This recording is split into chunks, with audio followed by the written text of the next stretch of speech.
हरि का रस विविध भावों के द्वारा स्वादन कराने के लिए वही प्रभु आचार्य रूपों से प्रकट हुए। यदि आपको वृंदावन नित्य विहार रस का चस्का लग रहा है, बिहारी बिहारी जी के चरणों की सेवा का मन रसास्वादन करना चाहता है, तो हमें जो सखियां आचार्य रूप में अवतरित हुई उनकी शरण में होना ही पड़ेगा। जैसे ये शरीर भी संन्यास मार्ग से आद्य गुरु भगवान शंकराचार्य के मार्ग से इधर आया हुआ है। पूज्य श्री भाई जी हनुमान प्रसाद पोद्दार जी की कृपा से ही संन्यास मार्ग हमें फीका लगने लगा। बनारस से की वाणी और श्री राम शर्मा आचार्य की रासलीला, दो ने हमारे चित्त में भूख पैदा कर दी बिहारी बिहारी जी की। तो हम तड़प रहे थे कि ये रस हमें जो रासलीला में देखा वाराणसी में अंध विश्वविद्यालय में हुआ था। भाई जी से हनुमान प्रसाद पोद्दार जी का एक अंध विश्वविद्यालय है, उसमें है दुर्गापुर, बिल्कुल ठीक है। तो वहाँ 1 महीने रासलीला देखने के बाद भाई जी की वाणियों का स्वाध्याय करने के बाद चित्त में बैठ गया कि मुझे वृंदावन का रस प्राप्त करना है। श्रीधाम वृंदावन यहाँ आए, एकादशी का दिन था, परिक्रमा चल रही थी। तो हमने सोचा ऐसा ही वृंदावन में भीड़ होती होगी।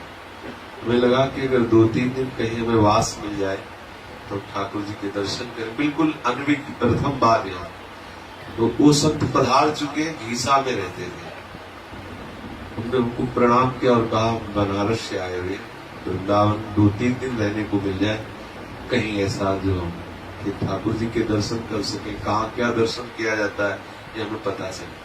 तो उन्होंने इशारा किया हम मौन है। फिर एक संत को प्रेरित किया कि आप इनको जगदानंद जी के यहाँ, तो पूज्य श्री स्वामी जगदानंद जी जो मोती झील है वो वहां 2-3 दिन की बात क्या 2-3 महीने हो गए वृंदावन में, जाने का मन नहीं हुआ और तड़पन हुई कि मुझे ये रस कैसे प्राप्त हो।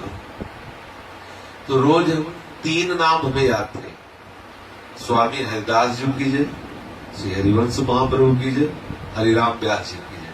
और रोज सुबह कहते हम जिनके परिकर के वो हमें घसीट ले, प्रार्थना करते कि हम अंदर की बात है। ये जब सखी ने प्रश्न किया तो बात हम रोज प्रार्थना करते कि हम जिनके परिकर के हो हमें घसीट लो। हमें पता नहीं कि हमें कहाँ जुड़ना है, पर हमें चाहिए श्री जी का रस चाहिए, प्रिया प्रीतम का रस चाहिए, हमें रास विलास का सुख चाहिए, हमें घसीट लो।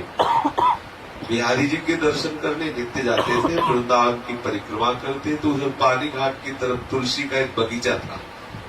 अब इस समय गौशाला है वो, तो रोज उससे प्रणाम करके जो उनकी सेवा में रहते तुलसी, थोड़ी तुलसी लेते बिहारी जी के चरणों में चढ़ाते। कभी कभी रोना आता कि अकिंचन गरीब है प्रभु, ना आपको भोग लगा सकते हैं ना एक फूल दे सकते हैं, क्योंकि फूल माला के लिए भी पैसा तो चाहिए ना। तो तुलसी स्वीकार करा, तो बिहारी जी के चरणों में तुलसी चढ़ा देते। कभी कभी डेहरी पे ही डाल देते, जब डेहरी पे डालते तो कष्ट होता।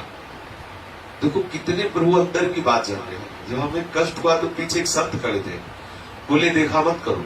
हमने कोई प्रश्न नहीं किया, उन्होंने कहा देखा मत करो, उधर दे दिया, बस दे दिया। तो बाहर निकलने वाले ही थे कि किसी ने हमसे कहा, हमें परिचय नहीं उनका, और केवल इतना ही शायद बिहारी जी की कृपा के रूप में हुआ है। उन्होंने कहा कि बांके बिहारी के दर्शन तभी पूरे माने जाते जब राधा वल्लभ जी के दर्शन करना चाहिए। तो हमने सोचा पढ़ी थी जैसे साक्षी गोपाल आदि की, तो हमने कहा हो सकता है बिहारी जी के दर्शन का कुछ ऐसा नियम हो कि राधा वल्लभ जी के दर्शन से ही दर्शन पूरे माने जाते हैं। तो हमने कहा हमें पता नहीं कहाँ राधा वल्लभ लाल जी। बोले चलो बताते। सीढ़ी तक ले गए, बस ऊपर से जब गए तो बहुत शांति, कोई भीड़ नहीं, कोई ऐसा। अब दूसरे दिन तुलसी दल वहां मिले तो वहां तो सीधे उनके चरणों में 1-2 नाम प्रसाद में याद बढ़े। यहाँ का बहुत कम भीड़ है। ऐसा धीरे धीरे राधा वल्लभ जी के चरणों में एक अपनापन होने लगा बिहारी जी की कृपा से। बिहारी जी नहीं, आपको राधा वल्लभ जी ने। एक दिन प्रातः काल परिक्रमा दे रहे थे तो एक सखी जयपुर की बड़ी मस्ती से गाती हुई जा रही थी, प्रिया बदन छवि चंद्र मनो प्रीतम है। हमारे जीवन का परिवर्तन इसी से हो रहा है। अब वो पीछे पीछे लाल वेश था, जटाजूट सन्यासी वेश, उन्मत्त होकर, मतलब बहुत कृपा थी। तो उन्मत्त होकर जा रहे थे, उसने पीछे मुड़ के देखा और कुछ कहा नहीं पीछे। फिर हमने जब उसका पद पूरा हुआ तो हमने प्रार्थना की कि ये ग्रंथ कहाँ मिलेगा, हमारे पास पैसे नहीं, कभी पैसे स्पर्श नहीं किए, हमारे पास पैसे नहीं, आप हमको ग्रंथ लेके दे देंगे। बोले तो क्या करोगे, ग्रंथ लेके ही क्या करोगे, जब तक तुम राधा वल्लभी नहीं बनोगे तब तक ये ग्रंथ समझ ही नहीं सकते। तो हमने सोचा ऐसा कोई सिद्धांत होता होगा कि राधा वल्लभी बनने पर ही ग्रंथ समझ में आएगा। तो हमने कहा कैसे बना जाता है राधा, मतलब इतनी उन्मत्तता थी कि मुझे श्री जी चाहिए। तो उनका आप राधा वल्लभ जी में किसी को जानते हो, वो किसी को नहीं जानते। जब तुलसी जी चढ़ाने जाते हैं तो एक नवीन अवस्था के गोस्वामी जी है, बोले हाँ वो श्री मोहित महाराज जी। तो कहा हाँ वही है। बोले जाओ उनसे कहना जाके कि हमें राधा वल्लभ जी का बना दो। ठीक है, पक्का, बिल्कुल मन में इतना उत्साह हुआ मानो श्री जी की सहचरी ही हमें आदेश कर रही हो। परिक्रमा करके आए, एकादशी का दिन था, वो भी एकादशी का दिन, भागते हुए गए कि कहीं वो गोस्वामी जी ना मिले तो क्या होगा, ऐसा मतलब इतनी व्याकुलता। गए तो गद्दी पे विराजमान, बीच में पूज्य श्री अधिकारी जी महाराज, उधर आनंद जी गोस्वामी और इधर से पूज्य श्री मोहित महाराज जी महाराज। गए, कहा हमें राधा वल्लभ जी का बना दो बस। तो हमारी तरफ देख रहे हैं, जटाए लाल भेष त्रिपुट पे लगा हुआ, हमारे आंखों में आंसू था, आपका में राधा, एक फूल नहीं।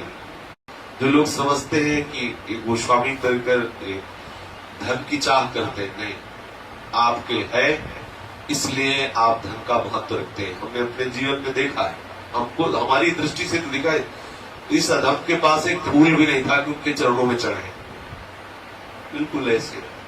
उन्होंने कंठी मंगवाया, कहा बाबा तुम्हारी सन्यास की कंठी काट दी जाएगी और ये वेश उतर जाएगा अगर राधा वल्लभ का, अभी करो अभी।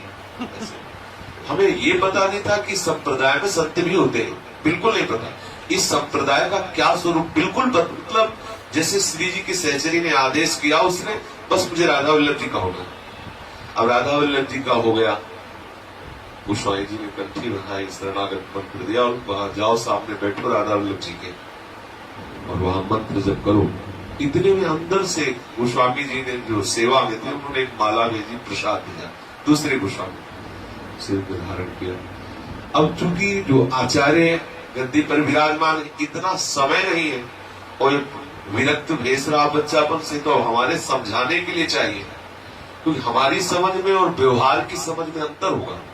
अब हमें कंट्रोल करने के लिए कोई विरक्त महापुरुष ही चाहिए, क्योंकि हमारे प्रश्नों का उत्तर तो मिले, हो तो गए राधा वल्लभी। अब हम जिससे पूछते तो कहते कि राधा वल्लभ संप्रदाय में परिक्रमा नहीं, एकादशी व्रत नहीं, शालिग्राम जी रखते, शालिग्राम की उपासना नहीं, संध्या नहीं, वेदांत नहीं, तो वह है क्या राधा वल्लभी संप्रदाय? नहीं तो सबको ही बता रहा है क्या, हमें कोई बता। अब हमारी उपासना गई और कुछ हमें पकड़ने में मिल नहीं रहा, वो उपासना का स्वरूप तो सामने आना चाहिए।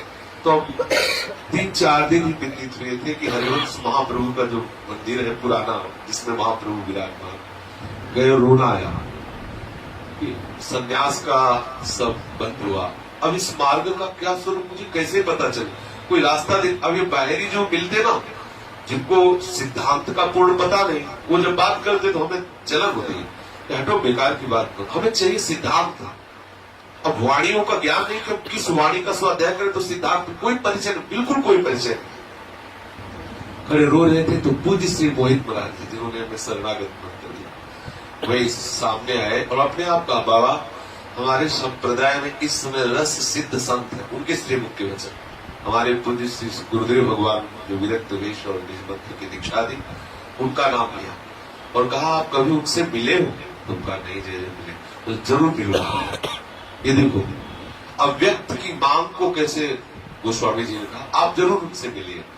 उस समय पूज्य श्री महाराज जी मदन टेर के सामने लाडली कुंज में विराजते थे, बिल्कुल मदन से टेर के साथ। इस समय कंडेर पड़ा है, वो जहाँ रहते थे, बहुत सुंदर, बहुत शिरकिनी बंद अंदर से रहती। अब समय पूछा कि लगभग कै बजे, तुमका 4 बजे चले।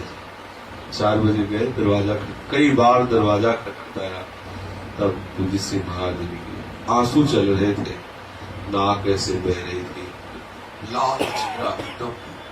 जे ही दृष्टि पड़ी, दरवाजा खोला, न जाने किस सुख में खो गए, क्योंकि आकर्षण प्रभु के द्वारा होता है ना। ऐसा लगा मेरे जीवन की जो मांग थी वो पूरी हो गई। महाराज जी ने संन्यास भेज देखा, कहा जाइए, और आंसू चल रहे थे। अब प्रेम मार्ग का किंचित मात्र कोई ज्ञान तो था नहीं, ऐसी स्थिति में हट जाना चाहिए था, लेकिन अपने तो अधम जीव थे, इसका ज्ञान ही नहीं था ऐसा। उनका नहीं नहीं महाराज जी ऐसा नहीं, चाहे 1 मिनट समय दीजिए, जरूर समय। बोले आप कल आइए। और नहीं नहीं महाराज, एकदम का इतनी बड़ी निधि मिली और हमको हटा रहे, पता नहीं कल खोले कि ना खोले। अंदर ले गए। हाँ बोलिए क्या कहना चाहते हो। और महाराज जी हम संन्यास मार्ग से आए। बोले दिख रहा है, बोलो बात बोलो। और राधा वल्लभ जी की शरण में हो गए, लेकिन हमें कुछ पता नहीं चल रहा कि रस कैसा, सिद्धांत कैसा। हमारे कुछ प्रश्न है, उनका उत्तर हमें मिलेगा अगर तो हम इस मार्ग में चल पाएंगे, नहीं तो हमें लग रहा है कि फिर कैसे। अब हम लौट सकते नहीं संन्यास मार्ग, कोई बताने वाला आएंगे। क्योंकि देखो कितना भी हो, जब तक वैरागी जीवन नहीं रहा तब तक एक वैरागी का समाधान नहीं हो सकता। जब तक एक वैरागी जीवन नहीं रहा तो वैरागी का समाधान नहीं हो सकता। केवल शास्त्रों के द्वारा समाधान से अपने लोगों का दिमाग कंट्रोल में होने वाला नहीं। अपने लिए बिल्कुल स्थिति चाहिए, स्थिति से फिर बात समझ में आएगी। तो महाराज जी ने 3 अंगुली पकड़ी हमारे दाहिने हाथ की और ऐसे ऐसे किया, सब श्री जी ठीक है। वो क्षण कैसे बताए कि जैसे किसी ने अमृत उड़ेल दिया। 3 अंगुली ऐसे पकड़ी, ऐसे ऐसे आंसू भरे का, सब श्री जी ठीक है। पूरा हिल गया, मतलब अंतःकरण हिल गया। पहली ही बार महाराज जी के स्पर्श से पूरा अंतःकरण। और जैसे परमाणु खुदन एकदम रोना है, रोकर महाराज जी के चरण टुकड़े के हमें संभाल लो और भटकने न पाए। क्योंकि फिर दूसरे दिन से महाराज जी के समीप जाने लगे। जो हम प्रश्न करते, हमारा जो प्रश्न था वो सर्वव्यापी प्रश्न था कि हम सारे विश्व को ब्रह्म दृष्टि से देखते हैं। सर्वखलमिदं ब्रह्म नानास्ति किंचन। आप राधा वल्लभी सिद्धांत में से किस दृष्टि से देखेंगे। महाप्रभु के उपदेश को एकदम एक सूत्र में बोला, सर्वान वस्तुतया निरीक्ष परम स्वराध्य बुद्धि। हम सुबह से जब निकलते हैं तो राधा रमण जी, निधिवन, सेवा कुंज, राधा दामोदर जी, ऐसा होते हुए फिर हम राधा वल्लभ बांके बिहारी, फिर हम अपनी कुटिया जाते हैं। लोग कहते हैं राधा वल्लभी संप्रदाय के संत जन कहीं दर्शन करने नहीं जाते। वो हमारी नित्य की नियम शैली है, हमें क्या करना चाहिए। बोले आराम से जाए, गुरुदेव भगवान ने कहा। पर भावना कीजिए कि रूप जी की कुंज में राधा वल्लभ लाल जी इस रूप से विराजमान है, सनातन जी की कुंज में राधा वल्लभ लाल जी इस रूप से विराजमान है, स्वामी जी की कुंज में राधा वल्लभ लाल जी इस रूप में विराजमान। ऐसी भावना कीजिए, एकदम सरस सूत्र मिला, एकदम हृदय में आनंद हो गया। अनन्यता देखो यही होता है अनुभवी महापुरुषों का और शास्त्र के महापुरुषों का अंतराय होता है। अगर वो कहते नहीं हमारे संप्रदाय में लोग नहीं दर्शन करें, फिर नहीं बैठता, फिर मन न बैठता, फिर मन भागता। किस आप कह रहे हैं सर्वांग वस्तुतया निरीक्ष परम स्वराध्य बुद्धि, तो फिर ऐसा क्यों। बिल्कुल संभाल के लगाया महाराज जी ने, ऐसा संभाल। और वही ये शरीर है, वही ये मन है, वही चित्त है। समय मिलता है बस एक बार राधा वल्लभ जी के चरणों में गए, कहीं और जाने की देखने की रुचि ही नहीं लगी। अगर उस समय मना किया जाता तो हमारे मन को नहीं रोका जा सकता था, नहीं रोका, क्योंकि वो मतलब जो बैठा हुआ है वो कैसे मानता दूंगा। एक एक प्रश्नों का उत्तर धीरे धीरे धीरे ऐसी कृपा हुई कि आपके सामने बैठे हुए। अगर हम श्री राधा वल्लभ जी की शरण में ना होते, हरिवंश चंद्र जी की जो नित्य विहारमय उपासना है वो हमारे हृदय में गुरुदेव के द्वारा न दी गई होती, तो त्रिकाल में हम यद्यपि शास्त्रों का ज्ञान वाराणसी जैसे महान ज्ञान के समुद्र में वास करने वाले एक झाड़ू लगाने वाले को भी वेदांत का ज्ञान होता है। भगवान शिव की नगरी जो वाराणसी है, वहां गली में झाड़ू लगाता है तो जितना एक वेदांती पंडित को ज्ञान होगा वहां झाड़ू लगाने वाले को ज्ञान होगा। ज्ञान खान अगहान जा बस सब भगवान, ऐसे ऐसे काशी। तो ऐसा नहीं कि बिल्कुल मूर्ख थे, शास्त्रों का ज्ञान नहीं था, अच्छे से था, लेकिन यहाँ के लिए मूर्ख थे, पक्की बात। बिल्कुल समझे में नहीं आ रहा था कि है क्या है, सब है क्या है, बिल्कुल समझ में नहीं आ रहा था। जब तक आचार्य की कृपा नहीं हुई बातें समझ नहीं आई। तो आज जीवन जो आपके सामने है ये केवल केवल हरिवंश महाप्रभु की कृपा, और हरिवंश महाप्रभु की कृपा तक पहुंचाने वाले उनके चरण के अनुरागी जन, गुरुजन कृपा ना करते तो ये रस ना मिलता। हम किसी संप्रदायवाद की बात नहीं करते, हम रस की बात करते हैं। अगर ये हमें हित महाप्रभु की शरणागति ना मिलती तो शास्त्रों में प्रवेश करने वाली बुद्धि और साधना में चरम अवस्था में स्थित होने वाली बुद्धि भी बिल्कुल मूर्ख थी इस देश के लिए। वृंदावन प्रेम देश के लिए मूर्ख थी। यदि रसिक महापुरुषों के गुरुजनों की कृपा ना होती और रसिक नरेश श्री हिंदू महाराज की शरणागति ना मिलती तो बिल्कुल ये रस अनुभव में आता। आज जो आप सुन रहे हैं केवल गुरुदेव की कृपा दृष्टि और आचार्य की शरणागति। इसलिए हम डंके की चोट से कह सकते हैं कि बिना आचार्य की शरणागति के ये रस प्राप्त नहीं हो सकता। खुद अपना ही अनुभव, हमें खीर मीठी लगी तो मीठी ही बोलेंगे ना। इसमें संप्रदायवाद की बात नहीं। आदि गुरु भगवान शंकराचार्य के संप्रदाय से आए, बच्चापन से जिस मार्ग में थे, अगर हमें ऐसा कुछ लगता तो इतना फक्कड़ स्वभाव था शुरू से कि वो 1 मिनट में हम स्पष्ट वर्णन कर देते कि मुझे नहीं मिला, कुछ नहीं मिला, स्पष्ट वर्णन कर देते, क्योंकि हमें किसी के उससे दबाव से कोई भी मतलब नहीं है। बड़ा मतलब उद्दंड स्वभाव रहा, वैराग्य की उद्दंडता रही कि आप हमारे हैं, हमारी समझ में आई तो आए, नहीं जय श्री राधे, आप अपना मार्ग अपने को। मतलब एक ठकराएं होती ना, तो बच्चा मुझसे बाबा जी रहे, तो वो सब लोक व्यवहार हमें कभी समझ में नहीं आया।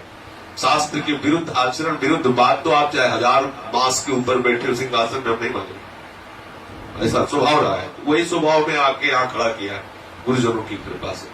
तो ये हम बिल्कुल दृढ़ता पूर्वक कह सकते हैं कि जब तक आचार्य की शरणागत नहीं होगी तब तक ये रस मिलेगा नहीं। और हम ही क्या, श्री स्वामी हरिदास जी के परिकर में एक ग्रंथ है, उसमें लिखा और ना पाई है बिन स्वामी आके विपिन बसंत बैराग जो लड़काई के, ना पाया है ना कोई पाएगा, बिना श्री स्वामी हरिदास जी की कृपा के नित्य विहार रस नहीं मिल सकता। ऐसा महापुरुषों, ऐसे ही सेवक जी महाराज का, बड़े बड़े महापुरुषों का ऐसा अनुभव है। तो जब तक आचार्य और गुरु की शरण में नहीं जाएंगे तब तक वो रस मिलने वाला आपको नहीं है, पक्का। ये हमारा अपना अनुभव है, किसी और का कुछ अनुभव हो वो ठाकुर जी जाने। हमारा अगर हमसे प्रश्न किया तो हमारा यही अनुभव है कि आचार्य शरणागति और गुरु कृपा इस रस में निमग्न कर देती। ध्यान मूलम गुरु मूर्ति, पूजा मूलम गुरु पदम, मंत्र मूलम गुरु वाक्य, मोक्ष मूलम गुरु कृपा। वही आचार्य श्री भगवान ही है।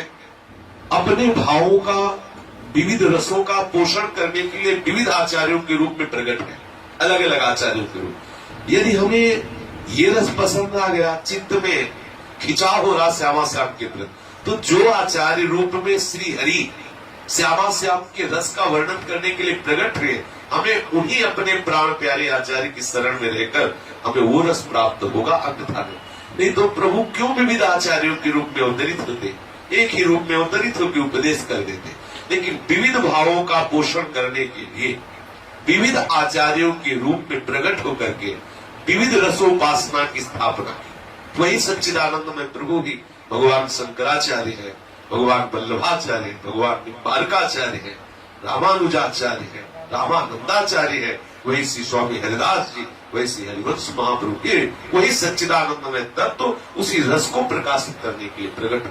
हमें जो रस आकर्षित कर रहा है, इसका मतलब वही प्रभु हमको इस रस में निमग्न करना चाहते।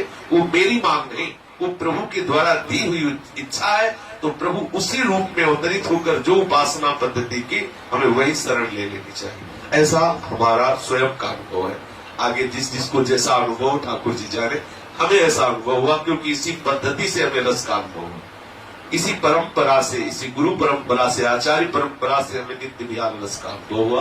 अवश्य अवश्य आचार्य की शरणागति से ही ये नित्य विहार श्री श्यामा और श्याम के अद्भुत प्रेम रस का अनुभव होता है। अन्यथा कोई तप आदि साधनों के द्वारा, ज्ञान आदि साधनों के द्वारा इस रस का अनुभव नहीं कर सकता।